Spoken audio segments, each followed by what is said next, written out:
নমস্কার, কেমন আছেন আপনারা? আমরা তো খুব ভালো আছি। আজ এখন বাজে দুপুর 12টা।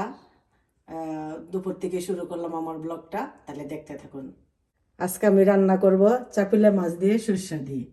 তাইলে যদি সম্ভব হয় রেসিপিটা আপনাদের সাথে শেয়ার করব। আর এদিকে আমি নিয়েছি আমার দুপুরে রান্নার জন্য আর মুসুরির ডালও রান্না করব। আর ওই যে মাছগুলা কাটা ছিল না, আমার কাটতে হয়েছে, অনেক সময় লাগছে। আমি একটা একটা করে মাছ হাতেই কাটছি, দাঁড়ায় দাঁড়াইয়া কাটটা আমি ওই যে ভালোভাবে লবণ দিয়ে ভালো করে পরিষ্কার করে নিছি। আমি বাটির মধ্যে মাছ কাটার আগে শস্যটা ভিজিয়ে রাখছি আমার সুবিধার্থে। এখন আমি একটু চালনির মধ্যে নিয়ে শস্যটা দিয়ে নিব।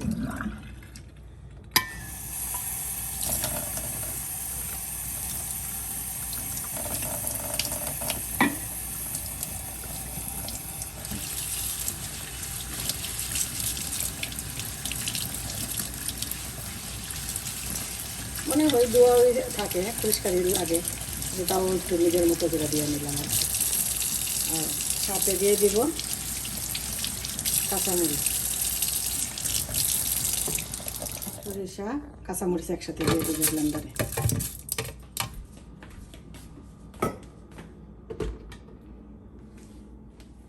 জল দিয়ে দিব, একটু বেশি করে জল দিলে মানে শস্যটা পালিশ হয় ভালোভাবে। আমি একটু বেশি করে জল দিয়ে দিলাম।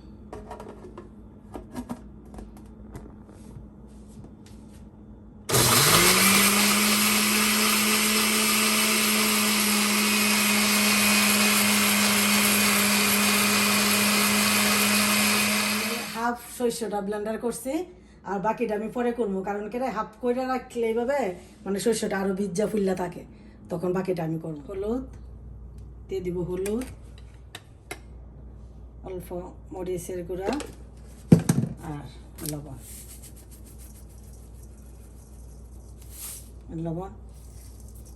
ফ্রাই প্যান আমি আগের থেকেই বসাই রাখছি, গরম হয়ে গেছে গা, আমি দিয়ে দিব তেল।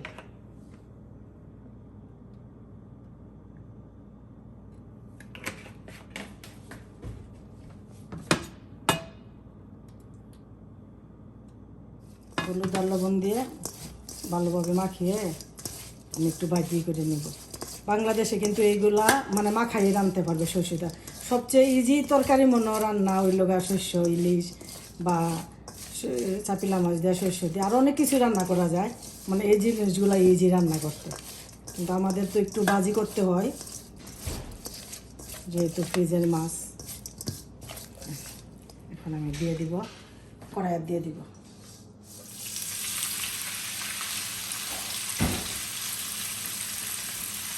মাছগুলো ছোট কিন্তু ফ্রেশ আছে।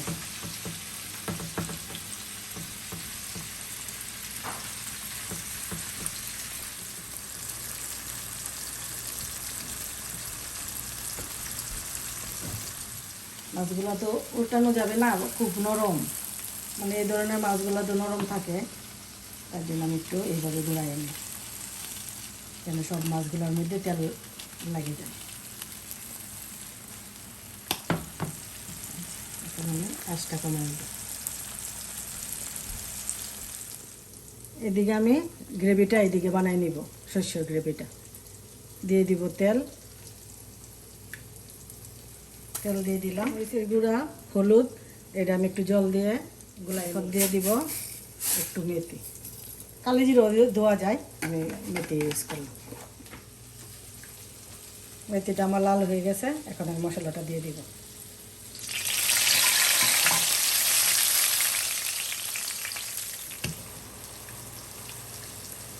ভালোভাবে ভাজি করে নিব মশলাটা। মাছগুলো আমি অল্প করে ভাজি করে নিচ্ছি, হালকা কইরা, কারণ ফ্রিজের তো, তার জন্য, নাহলে মাখাইয়ে রান্না করা যেত। বাকি ব্লেন্ডারটা এখন আমি করে নিই আবার। মশলাটা আমার ভাজি হয়ে গেছে,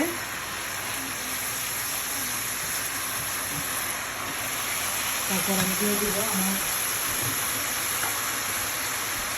দিয়ে দেবো আমার সরিষা ব্লেন্ডারটা। দেখেন কীরকম হয়েছে, অনেক সময় কিন্তু লাগছে, আমি তো সবটা দেখাইতে পারবো না, আপনারা তো বুঝবেনই। আমি এইভাবে ব্লেন্ডার করে নিতে পারি, বাড়তে হবে না।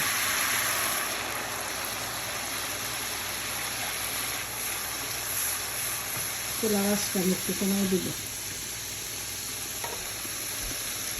ব্লেন্ডারটা দিয়ে আমি জল দিয়ে দিব। জলটা মনে আমি বেশি নিয়ে নিয়েছি। দিয়ে দিব আমি কাঁচামরিচ। এখন দিয়ে দিব আমার পরিমাণ মতো লবণ।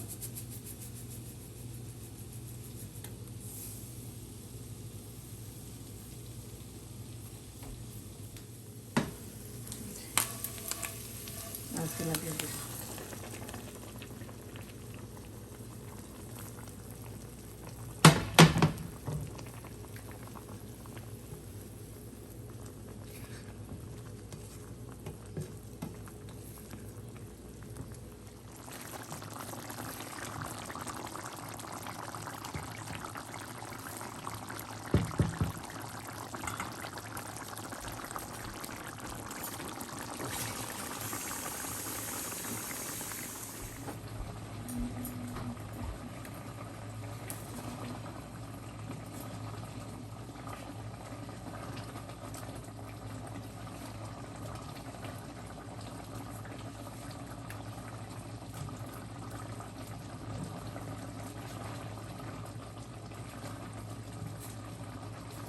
রেডি হয়ে গেল আমার চাপিলা ইলিশ।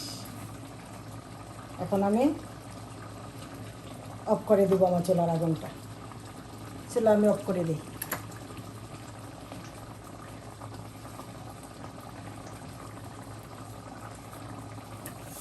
রান্না তো আমার শেষ হয়ে গেল। এখন আমি আমার হাঁড়ি পাতিলগুলা ক্লিন করে আনি।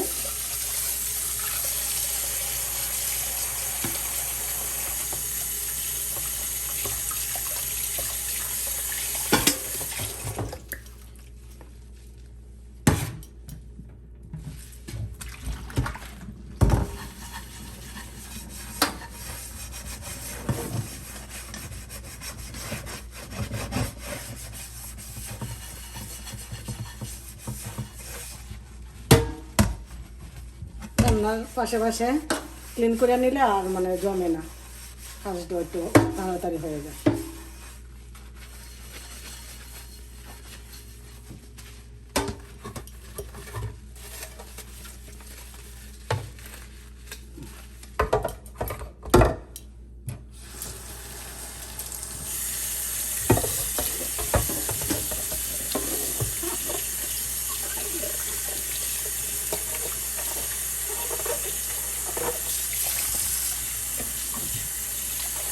এগুলো তোমার দেওয়া হয়ে গেছে। এখন আমি মশলাগুলো ঠানাই নিই।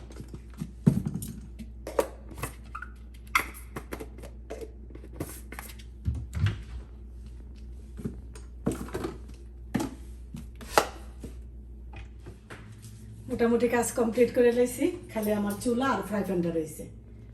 এদিকে আমার চুলা রয়েছে আর ফ্রাই প্যানটা রয়েছে। পরে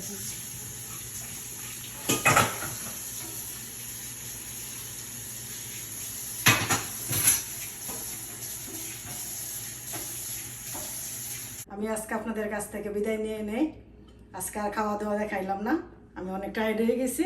তাইলে আমি ভিডিওটা শেষ করি। আপনারা ভালো থাকবেন, সুস্থ থাকবেন, আমার পাশে থাকবেন, আমার চ্যানেলটা সাবস্ক্রাইব করবেন এবং আমার ভিডিওটা কেমন লাগলো কমেন্ট করে জানাবেন। ওকে, বাই।